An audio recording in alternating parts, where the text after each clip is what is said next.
called the rollover supper, okay? Great. What you do is, I think it's even easier in some ways. What you do is, you make one big meal, okay? It's gonna be a roast pork dinner with roast vegetables and gravy.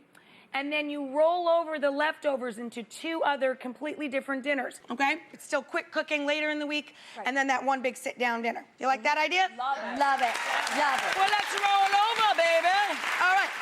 You start out with a 5-pound, nice, lean, boneless pork loin roast. I've got one here about 5 pounds. You preheat the oven to 425, and then to dress the roast, you just take some EVOO, slather that over the top.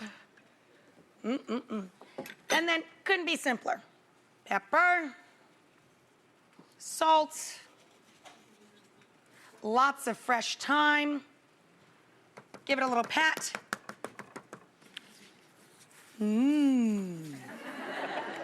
Hello, pork roast. You look good. You're not even in the oven yet, are you? Okay. Then you put the baby into the oven, and it goes about 45 minutes. Excellent. Okay, let me just rinse up. Talk amongst yourselves. You're a cooking club. Inspire conversation. All righty, we could do that.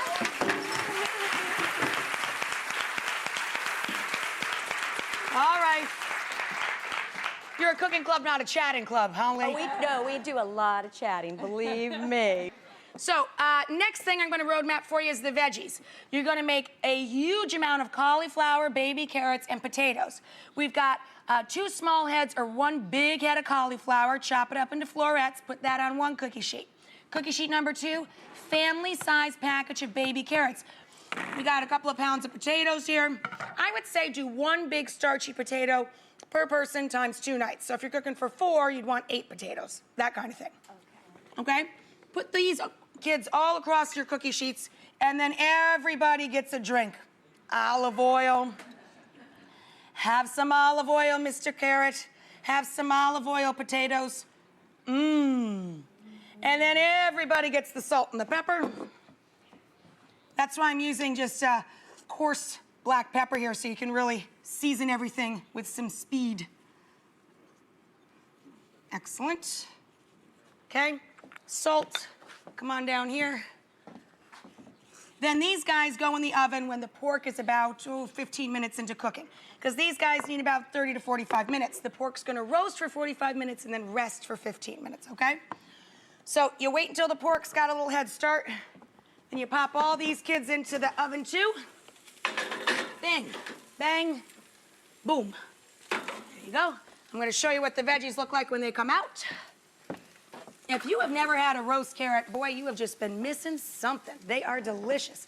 Look at them. I'm gonna put tau mapine down here. Use it as a little trivet. Roast carrot, roast cauliflower, and then we got our roast potatoes. Oh, they look extra crispy and lovely.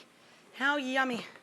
Okay, so our roast veggies, our roast pork, I've got pork resting back there, and we're gonna make a really simple gravy.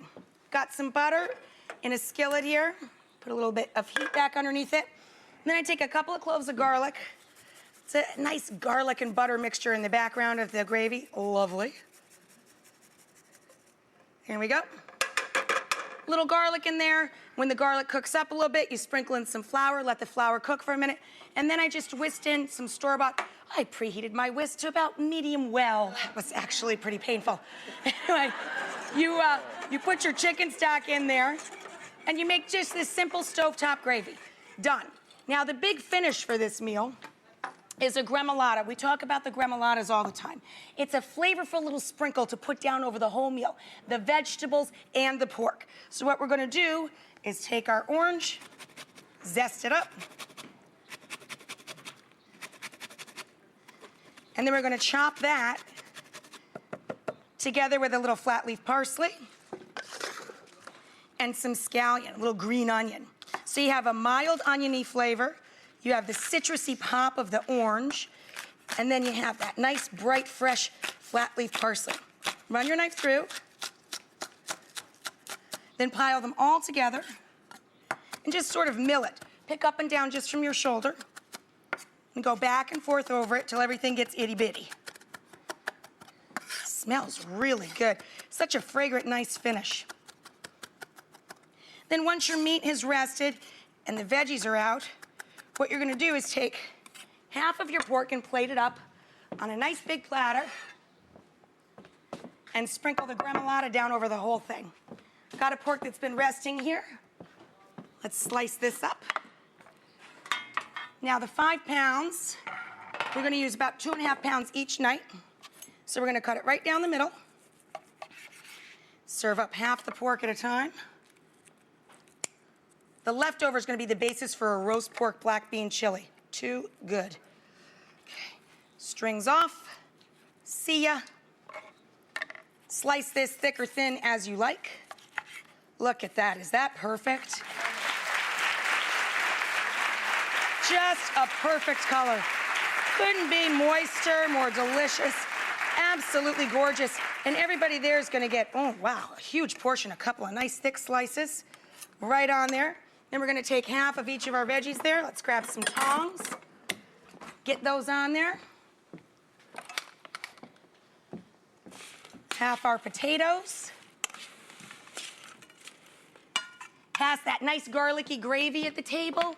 It is too good, and it couldn't be any simpler, this first meal. And then, when you roll it over into the other dinners, you can't imagine. Dinner is done in just minutes. These roasted vegetables are gonna turn into an Indian stew up on top of rice. Be delicious. And then the next night, you got that Tex-Mex action going on with the roast pork and black bean chili.